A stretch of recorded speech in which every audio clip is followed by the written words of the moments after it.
നരേന്ദ്രമോദി നയിക്കുന്ന ബി.ജെ.പി. സർക്കാരിന്റെ ഭരണത്തിൽ രാജ്യത്താകമാനം മതന്യൂനപക്ഷങ്ങൾ വേട്ടയാടപ്പെട്ടുകൊണ്ടിരിക്കുകയാണ്. സബ്കാ സാത്ത് സബ്കാ വികാസ് എന്നൊക്കെ അവകാശപ്പെടുമ്പോഴും വിശ്വാസത്തിന്റെ പേരിൽ രാജ്യത്തെ വിവിധ വിഭാഗങ്ങൾ ഭയപ്പെട്ട് കഴിയേണ്ട അവസ്ഥയാണ്. അതിന് തെളിവാണ് അടുത്തിടെ religious liberty commission of evangelical fellowship പുറത്തുവിട്ട കണക്ക്. മോദി അധികാരത്തിൽ വന്നതിന് ശേഷം ഇന്ത്യയിലെ ക്രൈസ്തവർക്കെതിരായ ആക്രമണം 4 മടങ്ങായി വർദ്ധിച്ചെന്നാണ് കണക്കുകൾ വ്യക്തമാക്കുന്നത്. 2014 മോദി പ്രധാനമന്ത്രിയായി അധികാരമേൽക്കുന്നത്.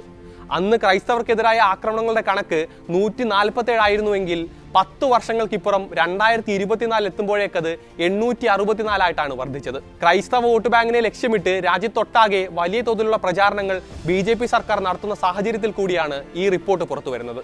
ബി.ജെ.പി. അധികാരത്തിലുള്ള മിക്ക സംസ്ഥാനങ്ങളും നടപ്പിലാക്കി വരുന്ന മതപരിവർത്തന നിരോധന നിയമത്തിന്റെ മറവിലാണ് ആക്രമണമെന്ന് റിപ്പോർട്ട് ആരോപിക്കുന്നു. ജനുവരിയിൽ യുണൈറ്റഡ് ക്രിസ്ത്യൻ ഫോറം പുറത്തുവിട്ട റിപ്പോർട്ടും ഈ കണക്കുകളെയാണ് സ്ഥിരീകരിക്കുന്നത്. 2024 834 ക്രൈസ്തവ വിരുദ്ധ ആക്രമണങ്ങൾ അരങ്ങേറിയതായാണ് UCFും റിപ്പോർട്ട് ചെയ്തിരുന്നത്. 2023 734 ആയിരുന്നിടത്തുനിന്നാണ് ഈ വർധന. ക്രിസ്തു മതത്തിൽ വിശ്വസിക്കുന്നു എന്നതിന്റെ പേരിൽ രാജ്യത്ത് പ്രതിദിനം 2-ലധികം പേരെങ്കിലും വേട്ടയാടപ്പെടുന്നുണ്ടെന്നും റിപ്പോർട്ട് കണ്ടെത്തിയിരുന്നു.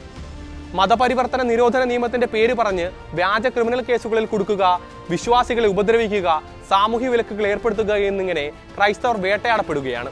യോഗി ആദിത്യനാഥ് ഭരിക്കുന്ന UPയുടെ കാര്യമെടുത്താൽ 2024 രജിസ്റ്റർ ചെയ്തത് 209 കേസുകളാണ്. പോലീസ് സ്റ്റേഷനിൽ പോലും പരാതിപ്പെടാൻ ഭയപ്പെടുന്ന സാഹചര്യങ്ങളാണ് സംസ്ഥാനത്ത് നിലനിൽക്കുന്നതെന്നും UCF റിപ്പോർട്ടിൽ കുറ്റപ്പെടുത്തുന്നു. പരാതിപ്പെടാൻ തയ്യാറായാൽ തന്നെ പോലീസ് ഇടപെട്ട് പിന്തിരിപ്പിക്കുകയോ അല്ലെങ്കിൽ ഇരയെ പ്രതിയാക്കി കേസെടുക്കുകയോ ചെയ്യുന്നതാണ് UPയിലെ അവസ്ഥ. മതപരിവർത്തന നിരോധന നിയമം ഉപയോഗിച്ച് ക്രിസ്തീയ വിശ്വാസത്തിലേക്ക് പരിവർത്തനം നടത്താൻ സാധ്യതയുള്ള പാർശ്വവൽകൃത ജാതികൾക്കെതിരെ ഹിന്ദുത്വ സംഘടനകൾ കള്ളക്കേസ് നൽകുന്നതായും ദ വയർ നേരത്തെ റിപ്പോർട്ട് ചെയ്തിരുന്നു. ഹിന്ദു മതത്തിൽ നിന്ന് ക്രിസ്ത്യാനിറ്റിയിലേക്ക് മാറാൻ മറ്റുള്ളവരെ നിർബന്ധിക്കുന്നതായി ആരോപിച്ചാണ് ഹിന്ദുത്വ സംഘടനകൾ കേസ് നൽകുന്നത്.